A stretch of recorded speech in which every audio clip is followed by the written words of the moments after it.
అందరికీ నమస్కారం. కథల పల్లకి ఛానల్కి స్వాగతం. ఇప్పుడు మనం ఈ బంధం ఏనాటిదో పార్ట్ 84 విందాం. సౌదామిని కత్తితో తన కడుపులో పొడి చేసుకుంటుందనగా రావణ్ గట్టిగా సౌదామిని నువ్వు తల్లివి కాబోతున్నావు అని చెప్పడంతో సౌదామిని రెప్పపాటులో కత్తిని గాల్లోనే ఆపేసి ఆశ్చర్యంతో కత్తిని కిందకు వదిలేసి నమ్మలేనట్టుగా రావణ్ వైపు చూసింది. దానితో రావణ్, అవును సౌదామిని, నేను చెప్పేది నిజం. నిన్ను ఆపడానికి నేను ఇలా చెప్పడం లేదు. నిజంగానే నువ్వు తల్లివి కాబోతున్నావు. దాంతో సౌదామిని ఒక పక్క ఆనందం, ఒక పక్క బాధతో మోకాళ్లపై పడిపోయి అరచేతుల్లో ముఖం దాచుకుని వెక్కి వెక్కి ఏడుస్తోంది. ఆమెను అలా చూడలేకపోతున్న రావణ్ ఇప్పుడు ఆమెను కదిపితే ఇంకా ఏడుస్తుందని కొంతసేపు ఆమెను కదపకుండా అలానే ఉన్నాడు. ఎంతకీ కూడా సౌదామిని ఆపకుండా అలానే ఏడుస్తుండడంతో ఇక ఏదైతే అది అయిందని, సౌదామిని దయచేసి ఏడవకు, నువ్విలా ఏడిస్తే నీ కడుపులో ఉన్న బిడ్డకంత మంచిది కాదనడంతో సౌదామిని కోపంగా లేచి అతని కుత్తాన్ని తన 2 చేతులతో గట్టిగా పట్టుకుని, ఏ బిడ్డకు మంచిది కాదు, ఏ బిడ్డకు మంచిది కాదు, నేను తల్లిని కాబోతున్నాను తెలుసు కూడా సిగ్గు లేకుండా ఒక కామ పిశాచిలా నా మీద పడి నన్ను అనుభవించావే.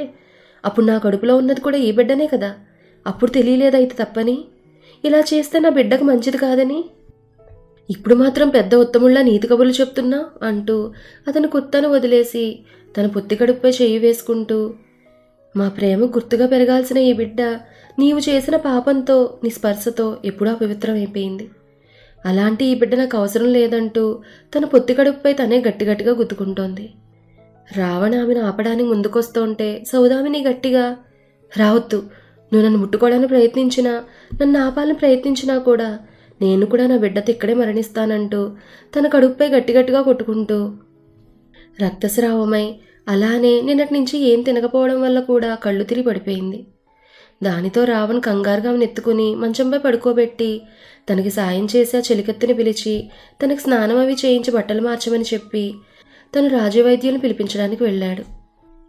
రావణ్ వైద్యులను తీసుకుని అక్కడికి వచ్చేటప్పటికి ఆ చెలికెత్త సౌదామిని తయారు చేసి మంచంపై పడుకోబెడుతోంది. రావణ్ వైద్యులతో సౌదామిని జాగ్రత్తగా చూడమని చెప్పి బయటకు వెళ్ళిపోయాడు.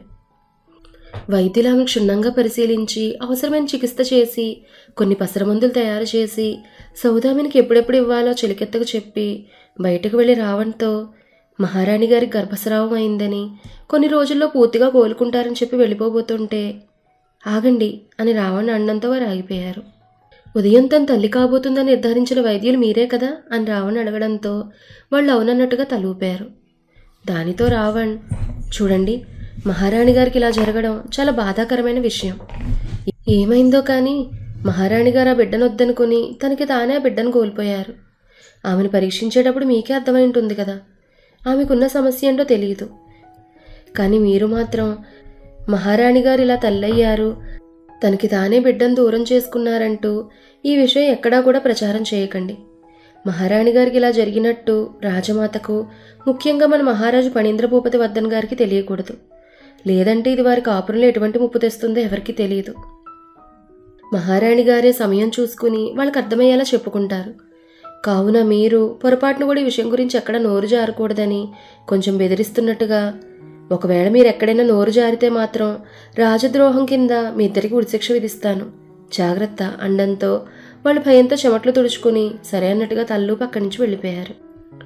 తరువాత రావణ్ లోపలికి వచ్చి సౌదామిని పక్కన కూర్చుని ఆమె తలనిమురుతూ ఆ చెలికత్తెతో ఏదైనా చేసుకుని తీసుకొచ్చి సౌదామిని తినిపించమని చెప్పి అక్కడి నుంచి బయటకు వచ్చేసి ఇక్కడ విషయాలు ఏవి కూడా ఎవరికీ తెలియకూడదనే ఉద్దేశంతో సభలో తన కోసం ఎదురుచూస్తున్న సభాసదులు, మంత్రివర్గం, పండితుల దగ్గరకు వెళ్ళి తనకు ఒంట్లో కాస్త బాగోలేదని, అత్యవసర చర్చలు ఏమైనా ఉంటే అవి మాత్రమే చర్చించి త్వరగా సభ ముగించి అందరూ రోజు సెలవు తీసుకోండి అని చెప్పి సభలో పాల్గొన్నాడు. రావణ్ వెళ్ళిన కొంచెం సేపటికే మేల్కొన్న సౌదామిని ఆ చెలికత్త సహాయంతో లేచి కూర్చుని మంచానికి జారబడి తన పొత్తి కడుపుపై చెయ్యి వేసుకుని బాధగా కంటి నిండా నీళ్లతో ఆ చెలికత్త వైపు చూస్తోంది. ఆ అమ్మాయి కూడా బాధగా బిడ్డ లేదన్నట్టుగా తల అడ్డంగా ఊపడంతో సౌదామిని తల వెనక్కి వాల్చేసి, నన్ను క్షమించు కన్నయ్య, నీ ఈ కసాయి తల్లే తన చేతులతో నేను రాక్షసంగా చంపేసింది. పాము తన పిల్లల్ని మింగేసినట్టుగా నా చేతులతో నేనే నేను పొట్టను పెట్టుకోవాల్సి వచ్చింది. దయచేసి నన్ను క్షమించు కన్నయ్య, నేను కావాలని ఇలా చేయలేదు. ఆ రాక్షసుడు చేసిన పాపానికి తప్పక ఇలా చేయాల్సి వచ్చింది. నాలాంటి దానికి ఆ దేవుడు ఎటువంటి శిక్ష విధించినా దాన్ని నేను సంతోషంగా స్వీకరిస్తాననుకుని అలానే కళ్ళు మూసుకుని మౌనంగా కన్నీళ్లు కారుస్తోంది. సౌదామిని అలా ఏడుస్తుండడం చూసిన చెలికత్తె రావణ్ణి పిలవడం కోసం సభ వైపుకు వెళ్ళింది. ఇక్కడ సౌదామిని, నాకు అస్సలు బ్రతకాలని లేదు కన్నయ్య. ఆ నీచుడి చేత అపవిత్రమైన నేను నీ తండ్రి గారికి అబద్ధం చెప్పి ఆయనతో కలవలేను. అలా అని ఆయనకి నిజం కూడా చెప్పలేను. పోనీ నిజం చెప్పి ఆయన ముందు ఒక చెడిపోయిన ఆడదానిలా నిల్చోవాలన్నా కూడా ఆ ఆలోచన కూడా నాకు నరకంలా ఉంది. ఒకవేళ నేను చెడిపోయానని ఆయనకు తెలిసినా కూడా ఆయన నన్ను వదులుకోలేరు. కానీ నేను మాత్రం ఒక చెడిన ఆడదానిలా ఆయనతో జీవించలేను కన్నయ్య. అందుకే కొన్ని రోజుల్లో నీ కసాయి తల్లి కూడా నీ దగ్గరకు వచ్చేస్తుంది. ఈ కొన్ని రోజులు ఎందుకు అనుకుంటున్నావా కన్నయ్య? ఎందుకంటే మీ తండ్రి గారి కోసం. ఆయనంటే నాకు చాలా ఇష్టం కన్నయ్య. అలానే నేనంటే ఆయనకి ప్రాణం. అలాంటి నేను ఇలా అర్థాంతరంగా చనిపోతే మీ తండ్రి గారు తట్టుకోలేరు కదా. అందుకే నేను కొన్ని రోజులు జీవించి ఉండి మీ తండ్రి గారికి నాపై కోపం తెప్పించి ఆ తర్వాత ఆయన ఇంకొక వివాహం చేసుకునేలా చేస్తాను. లేదంటే ఆయన నేను చనిపోయాననే బాధలో కూరుకుపోయి ఇంకొక పెళ్లి చేసుకోకుండా నా ఆలోచనల్లో ఏమైపోతారో ఏమోనని నాకు చాలా భయంగా ఉంది కన్నయ్య. అందుకే ముందుగా మీ తండ్రి గారి వివాహం చేసేసి ఆ తర్వాత నేను నీ దగ్గరకు వచ్చేస్తాను, సరేనా అనుకుంటూ కన్నీళ్ళు కారుస్తోంది. ఇంతలో అక్కడికి వచ్చిన చెలికత్తె భయం భయంగా, ఈవిడికి నా మీద ఎటువంటి అనుమానం రాలేదు కదా అనుకుంటూ ఉండగా, సౌదామిని, ఎందుకు ఇలా చేసావు వసుధ?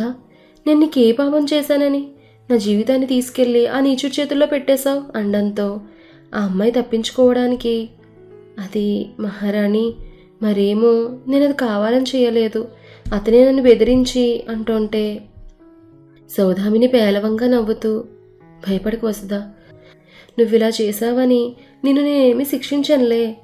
ప్రతి మనిషికి ధనదాహం ఉంటుంది, అందుకే నువ్వు కూడా ఇలా చేసుంటావు. ఇందులోని తప్పేం లేదులే, అది మానవ నైజం. అవును, నా మానాన్ని, నా జీవితాన్ని, నా బిడ్డని వాడికి ఎంత కమ్మేశావు వసుధా?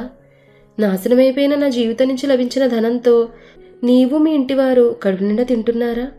పోనీలే, నా జీవితం నాశనమైనా కూడా నీవు నీ కుటుంబం వారు ఏ చీకు చింత లేకుండా 3 పూట్ల కడుపు నిండుగా తింటున్నారు కదా, నాకంతే చాలులే అంటుంటే అప్పటికే సౌదామిని మాటలు ఆ అమ్మాయి గుండెల్లో సూదులు గుచ్చుతున్నట్లుగా అనిపిస్తుంటే ఆ అమ్మాయి తాను ఎంత పెద్ద తప్పు చేశానో అనుకుని మౌనంగా తలదించుకొని రోధిస్తూ ఉంది. అవును, ఇంతకీ ఈ విషయం మీ ఇంట్లో వాళ్ళకి చెప్పావా అని సౌదామిని అడగడంతో ఆ అమ్మాయి సౌదామిని అడిగిన ప్రశ్నకు తలెత్తి ప్రశ్నార్థకంగా ఆమె వైపు చూసింది. నేను అడిగింది అర్థం కాలేదా? అదే, నీవు నా జీవితం నాశనం కావడంలో ఆ రాక్షసుడికి సహాయం చేశావు కదా, అదే మీ ఇంట్లో వాళ్ళకి ఒకరి భార్య అలానే గర్భవతి అయిన ఒక అమ్మాయి జీవితాన్ని నేను విజయవంతంగా నాశనం చేసి ఈ ధనాన్ని సంపాదించి తీసుకొచ్చానని మీ ఇంట్లో వాళ్ళు గర్వంగా చెప్పుకున్నావా లేదా అని అడుగుతున్నానంది సౌదామిని.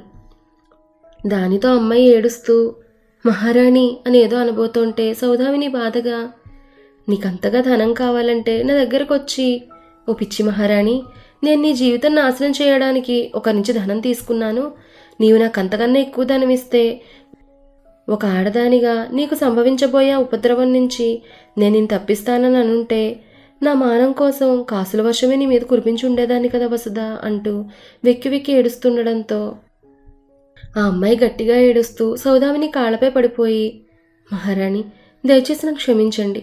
ధనమోహంలో పడిపోయి ఒక అమ్మాయికి అన్యాయం చేస్తున్నాను కూడా ఆలోచించకుండా ఇంత పెద్ద తప్పు చేసేశాను. దయచేసి నన్ను క్షమించండి మహారాణి, దయచేసి నన్ను క్షమించండి అంటూ ఏడుస్తోంది. దానితో సౌదామిని కాస్త నెమ్మదించి కళ్ళు తుడుచుకుని, నీలో మార్పు వచ్చింది కదా, అంతే చాలు వసుధా, ఇక నేను నిన్ను క్షమించాల్సిన అవసరం లేదులే. అయినా ఒక తప్పులను క్షమించడానికి నేనెవరిని? ఇప్పుడు నేను ఒక ప్రాణం ఉన్న మరబొమ్మని కదా, జీవితం అనే జగన్నాటకంలో బలైపోయిన ఒక బలిపశువుని కదా అంటూ ఏడుస్తోంది. దానితో అమ్మాయి కళ్ళు తుడుచుకుని, మహారాణి, మీకు ఒక ముఖ్యమైన విషయం చెప్పాలని ఏదో చెప్పబోతుంటే అప్పుడే అక్కడికి వచ్చిన రావణ్, సౌదామిని, ఇప్పుడు ఎలా ఉంది నీకు? అసలు ఎందుకు ఇలాంటి పిచ్చి పని చేశావంటూ ఆమె దగ్గరకు వస్తుంటే సౌదామిని గట్టిగా కళ్ళు మూసుకుని తనకు వస్తున్న కోపాన్ని అతి కష్టంగా అణుచుకుంటోంది. రావణ ఆమె పక్కకు వెళ్ళి కూర్చుని, ఏంటి సౌదామిని, నన్ను చంపేయాలనిపిస్తోందా?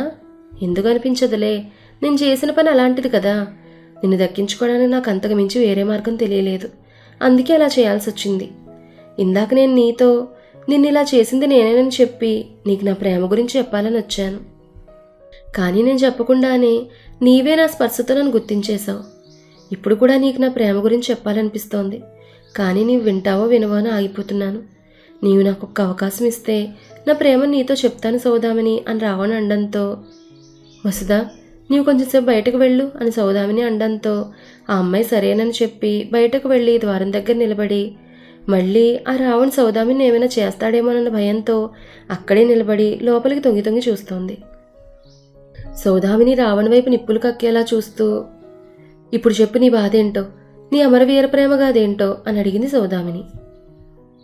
దానితో రావణ్ చిన్నగా నవ్వుతూ, ధన్యవాదాలు సౌదామిని, నేను చెప్పేది వింటానన్నందుకు అంటూ, చూడు సౌదామిని, నేను చెప్పేది నువ్వు నమ్మినా నమ్మకపోయినా కూడా నువ్వు తల్లివన్న విషయం నాకు ఉదయం వరకు నిజంగానే తెలియదు. నీవు నమ్మినా నమ్మకపోయినా అదే నిజం. నీకొక విషయం తెలుసా సౌదామిని, నేను నిన్ను ప్రేమించినంతగా ఈ లోకంలో ఎవ్వరూ కూడా నిన్ను ప్రేమించలేరు. ఆఖరిక పణీంద్ర కూడా నా ప్రేమ ముందు పనికిరాడు. అంత గొప్పగా అంత గాఢంగా నేను నిన్ను ప్రేమిస్తున్నాను. నేను నిన్నెంతగా ప్రేమిస్తున్నానంటే కేవలం నీ కోసం ఈ రాజసింహాసనాన్ని కూడా సులువుగా వదిలేసుకున్నాను. లేదంటే ఎంతో సులభంగా నా కండబలంతో ఈ సింహాసనం దక్కించుకునేవాణ్ణి.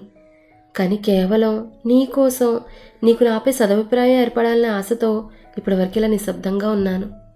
దీన్ని బట్టి నువ్వే అర్థం చేసుకో నువ్వంటే నాకు ఎంత ఇష్టమో.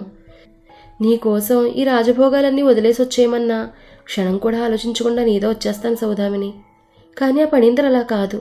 తనకి నీకన్నా కూడా ఈ రాజసింహాసనమే ఎక్కువ.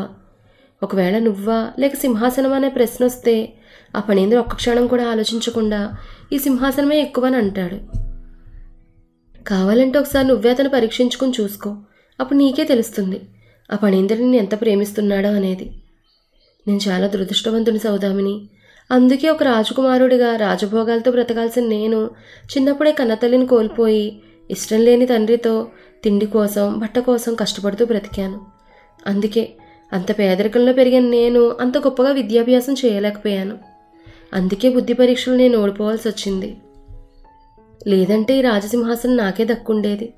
దీనికన్నా నా అతిపెద్ద దురదృష్టం ఏంటో తెలుసా సౌదామిని, నేను నిన్న పణీంద్ర కంటే ముందే చూడలేకపోవడం. నేను నిన్ను ముందే చూసుంటే నువ్వు ఖచ్చితంగా నా ప్రేమలో పడుండేదానివి. ఆ పణీంద్రకు పంచుతున్న ప్రేమనంతా నాకు మాత్రమే పంచుండేదానివి. ఇంతకుముందు నాకు ఈ రాజసింహాసనం మాత్రమే ముఖ్యం సౌదామిని. కానీ నిన్నెప్పుడైతే చూశానో అప్పటి నుంచి నాకు నీవు తప్ప ఇంకేం వద్దనిపిస్తోంది.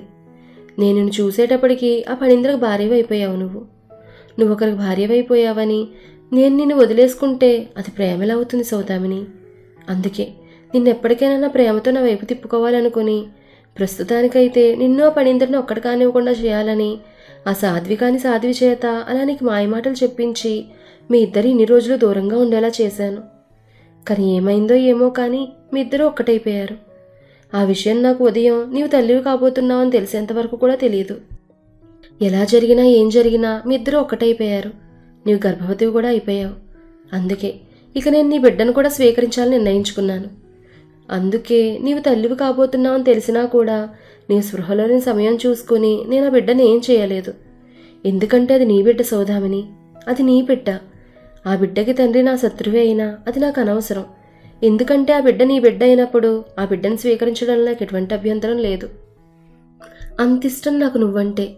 ఇష్టం కూడా కాదు సౌదామిని, పిచ్చి పిచ్చి నువ్వంటే నాకు. అది ఎందుకో తెలియదు కానీ నువ్వు లేకుండా మాత్రం నేను బ్రతకలేను. చిన్నప్పుడే తల్లిని కోల్పోయిన నాకు నువ్వు మాత్రమే కావాలి, నీ ప్రేమ మాత్రమే కావాలి. అందుకే నువ్వెక్కడన్నా చేజారిపోతావనన్న భయంతో రాత్రి నీ పట్ల ప్రవర్తించాల్సి వచ్చింది. అలా చేస్తేనన్నా నీవు నాకు లొంగుతావన్న ఆశతో. అంతే తప్ప నాకేదో మదమెక్కిపోయి నేనేదో కామపిశాచినైనందుకు కాదు. నీ స్నేహితురాలు నీకు చెప్పే ఉంటుంది కదా మేము ఇప్పటి వరకు ఒక్కటి కాలేదని.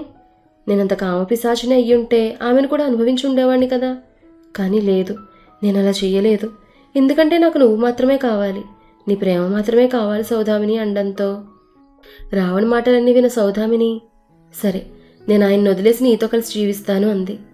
దానితో రావణ్ నమ్మలేనట్టుగా ఆశ్చర్యంగా ఆమె వైపే చూస్తున్నాడు. నేను నీతో కలిసి జీవిస్తాను, కాకపోతే నువ్వన్నావే నాకు నీ ప్రేమ మాత్రమే కావాలని. అలా అయితే నీవు జీవితంలో ఎప్పుడూ నా ఒంటి మీద చేయి వేయకుండా కేవలం నాతో నా ప్రేమతో మాత్రమే జీవించాలి. మన ఇద్దరి మధ్య ఎలాంటి శారీరక సంబంధం ఉండకూడదు.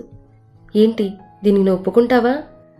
చెప్పు, నీ పక్కనే ఉండే నన్ను ముట్టుకోకుండా జీవితాంతం నా ప్రేమతోనే నీవు జీవించగలవా అని అడిగింది కాస్త గట్టిగా. దానితో రావణ్ కాస్త తడబడుతూ, సౌదామిని, నిన్ను ముట్టుకోకుండా అంటే ఎలా అంటుంటే సౌదామిని ఆపు అన్నట్టుగా చెయ్యి అడ్డు పెట్టి, నువ్వు ఉండలేవు. ఎందుకంటే నీకు నాపై ప్రేమ పుట్టడానికి కారణం నీ మనసు నాకే స్పందించడం ఒకటైతే నా అందం నా శరీరం రెండవ కారణం. ఇందులో నీవు నాలో ఎక్కువగా చూసింది నా అందం మాత్రమే. అవునా కాదా అని అడిగింది అంతే గట్టిగా. దానితో రావణ్ అవునన్నట్టుగా తల ఊపాడు. సౌదామిని మాట్లాడడం కొనసాగిస్తూ, చూడు, ప్రతి అబ్బాయి ఒక అమ్మాయిని ఇష్టపడ్డాడంటే ఆ అబ్బాయి ఎంత గొప్పవాడైనా ఎంత మంచివాడైనా సరే తను కూడా ఒక అమ్మాయిలో 1% సరే ఆ మందాన్ని చూసే ఇష్టపడతాడు. అలాంటిది నువ్వెంత? ఇందాకటి వరకు నువ్వు నీ ప్రేమను ఆయన ప్రేమతో పోలుస్తూ ఆయన ప్రేమను కించపరిచావు కదా. ఇప్పుడు నేను చెప్తాను విను. మీ ఇద్దరి ప్రేమలో ఉన్న తేడా ఏంటో అని చెప్పడం కొనసాగిస్తూ, నీవు నన్ను ముట్టుకోకుండా నాతో జీవితాంతం బ్రతకలేనని అన్నావు. కానీ ఆయన, నేను మా పెళ్ళైన 1.5 రోజుల వరకు నేను ఆయన దూరం పెట్టినా కూడా ఆయన నా మీద ఏనాడు కోపడకుండా నన్ను విసుక్కోకుండా ముందు ఎంత ప్రేమగా అయితే ఉండేవారో అప్పుడు కూడా అంతే ప్రేమగా ఉండేవారు. నన్ను దగ్గరకు తీసుకోవడానికి ప్రయత్నించడం కానీ నన్ను బలవంతం చేయడం కానీ చేసేవారు కాదు. ఎందుకో తెలుసా, ఆయనకి నా శరీరం కన్నా నా మనస్సు నా ప్రేమ మాత్రమే ముఖ్యం. ఆయన నన్ను ముట్టుకోకుండా నాతో కలిసి జీవితాంతం జీవించమన్నా కూడా చాలా సంతోషంగా జీవిస్తారు. ఇది నీకు ఆయనకి మధ్య ఉన్న వ్యత్యాసం. ఇదే కాకుండా మరొక తేడా చెప్పనా? ఎవరైనా తమ ప్రేమను వ్యక్తపరుస్తున్నప్పుడు వాళ్ళ ఎదుటి వ్యక్తికి తాము ఎంతగా ప్రేమించామని చెప్పాలి, కానీ వేరే వ్యక్తితో తమ ప్రేమను పోల్చుతూ కాదు. కానీ నువ్వేం చేసావు? ఎంతసేపు నీ ప్రేమను ఆయనతో పోల్చుతూ చెప్పావే కానీ నీకు నువ్వుగా నన్ను ఎంత ప్రేమిస్తున్నావనే చెప్పలేదు. అవును, ఇందాకేమన్నావు? నేనా లేక సింహాసనం అనే ప్రశ్న వస్తే నీ భర్త సింహాసనాన్నే కోరుకుంటాడు. కావాలంటే పరీక్షించి చూసుకోనే కదా. అలాంటి పరీక్షలేం అవసరం లేదు. ఎందుకంటే నీవు అన్నట్టుగానే ఆయన నిజంగానే మా ఇద్దరిలో రాజసింహాసనాన్ని కోరుకుంటారు. ఎందుకో తెలుసా, ఆయనకి నేనంటే ఎంత ఇష్టమో ఈ రాజ్య ప్రజలన్నా వారి సంక్షేమం అన్నా కూడా అంతే ముఖ్యం. ఆయన ఆ సింహాసనాన్ని వదులుకుని నన్ను ఎంచుకుంటే నాతో ఎంతో సంతోషంగా జీవిస్తారు. అదే నన్ను కాదని ఆ సింహాసనాన్ని ఎంచుకుంటే నన్ను వదులుకున్నారనే బాధతో ఆయన హృదయం ద్రవించుకుపోతున్నా కూడా ఈ రాజ్య ప్రజల సంక్షేమమే ముఖ్యం అనుకుని తన సంతోషమైన నన్ను వదులుకుని ఒక జీవోత్సవంలో ఈ రాజ్యపాలన చేస్తారు. అదే నువ్వైతే ఈ రాజ్య ప్రజలు కష్టాల్లో ఉన్నా కూడా పట్టించుకోకుండా సిగ్గు లేకుండా ఒక ఆడదాన్ని కొంగు పట్టుకుని తిరుగుతావు. మా ఆడవాళ్ళు రోజంతా తమ కొంగు పట్టుకుని తిరిగేవాడి కన్నా 10 మందికి సాయపడుతూ అందరి హృదయాల్లో ఒక దేవుళ్ళ నిలిచిపోయేవాడిని ఇష్టపడతారు. వాడే మా దృష్టిలో అసలైన మనగాడు కూడా.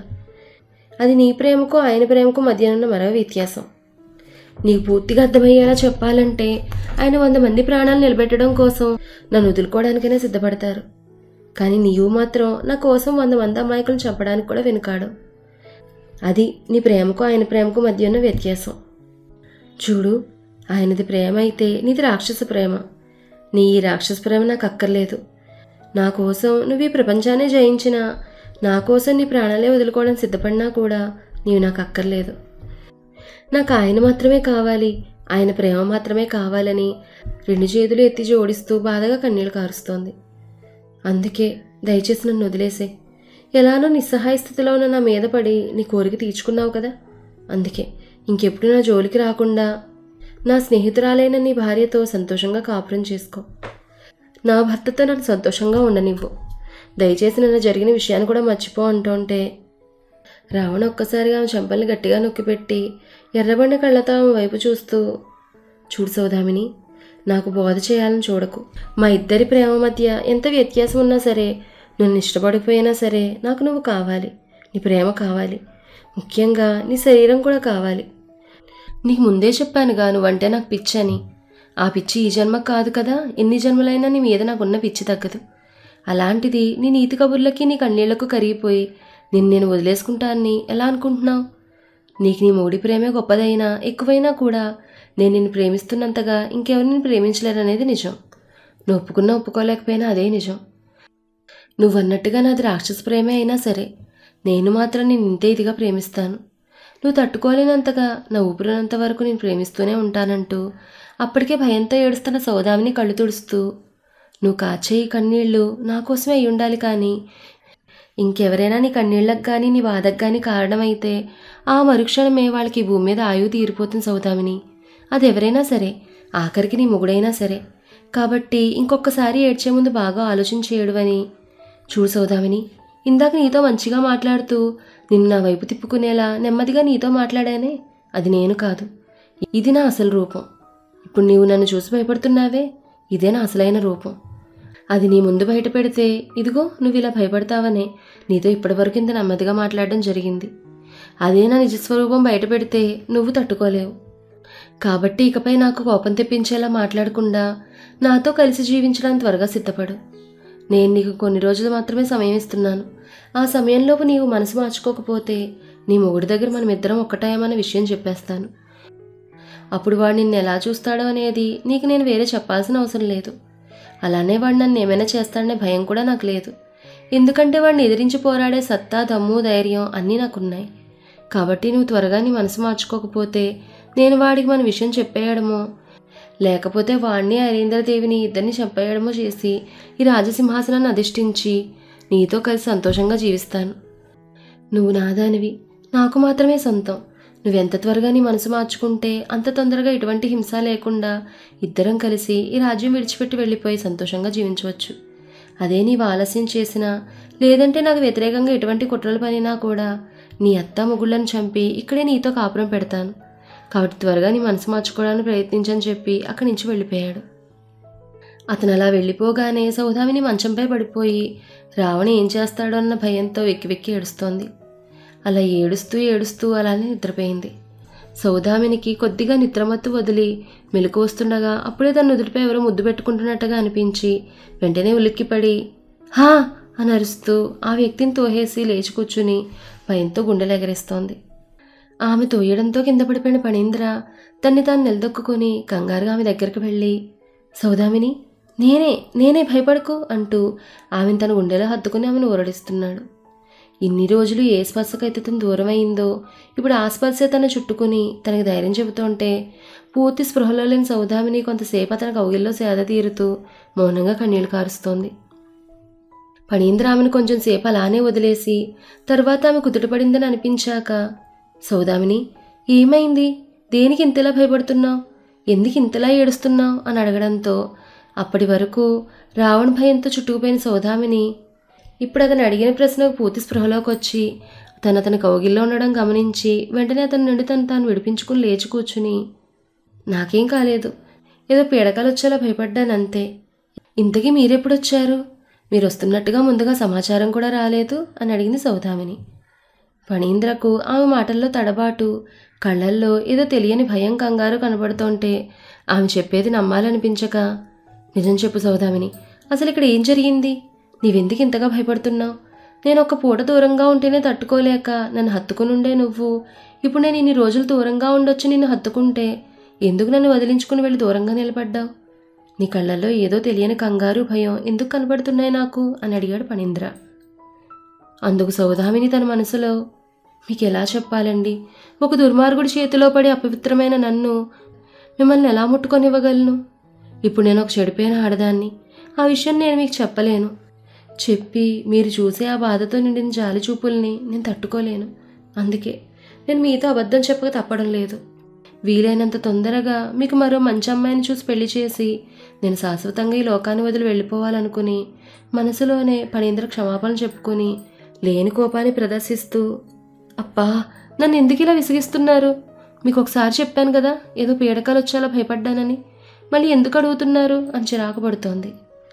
దానితో ఫణీంద్ర లేచి ఆమె దగ్గరకు వెళ్ళి, ఇప్పుడు నేను ఏమన్నానని సౌదామిని అంతగా చిరాకు పడుతున్నావు అంటూ ఆమె చెంపపై చేయి వేయడంతో సౌదామిని అతని చేతిని విసిరుకొట్టి చిరాగ్గా, చేతులు వేయకుండా మాట్లాడలేకపోతున్నారా?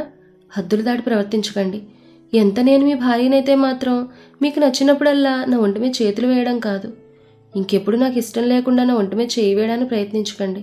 చాలా చిరాగ్గా ఉంది నాకు అంటూ అక్కడి నుంచి వెళ్ళిపోయింది.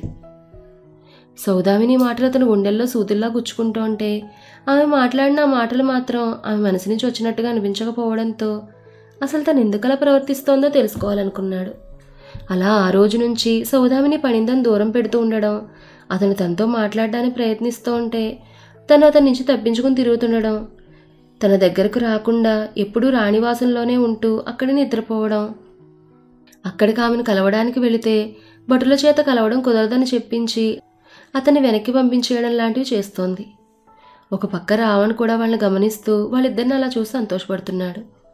ఒకరోజు ఉద్యానవనంలో పణీంద్ర బాధగా కూర్చుని ఉంటే శేషవాహనుడు అక్కడికి వచ్చి, ఏమైంది మిత్రమా, ఎందుకు నీవి మధ్య చాలా దిగులుగా ఉంటున్నావు అని అడిగాడు.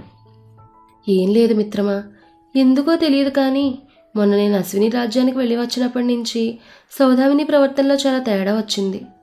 ఎందుకో తెలియదు కానీ నా పట్ల అయిష్టతను ప్రదర్శిస్తోంది. నన్ను విసుక్కుంటోంది.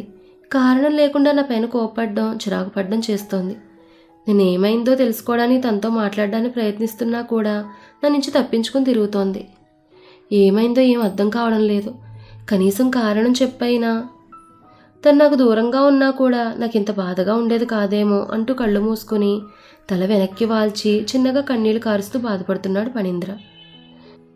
అక్కడే ఒక పక్క నుండి అతని మాటలు విన్న సౌదామిని పణీంద్ర కన్నీళ్లు పెట్టుకోవడం చూసి తట్టుకోలేక నోటికి చెయ్యడ్డు పెట్టుకుని తన గదిలోకి వెళ్ళిపోయి, నన్ను క్షమించండి భర్తగారు, దయచేసి పాపాత్మురాలను క్షమించండి అంటూ వెక్కి వెక్కి ఏడుస్తోంది. ఇంతలో శేషవాహనుడు, అసలు తను ఎందుకలా ప్రవర్తిస్తోంది మిత్రమా, తను నీతో పాటు నాతో రాజమాతతో కూడా సరిగ్గా మాట్లాడడం లేదు. నీవన్నట్టుగా నీవు ఆ రాజ్యానికి వెళ్ళకముందు తను మా అందరితో ఎంతో కలివిడిగా ఉంటూ మాతో గలగలమంటూ మాట్లాడుతుండేది. కానీ ఈ మధ్యనే ఎందుకో ఇలా కొత్తగా ప్రవర్తిస్తోంది. అసలు ఎందుకు ఇలా చేస్తోందో ఏం అర్థం కావడం లేదు. బహుశా నీవు ఆ రాజ్యానికి వెళ్ళిన తర్వాత రాజకోటలో ఏమైనా జరిగుండొచ్చు అంటావా అని అడిగాడు శేషవాహన.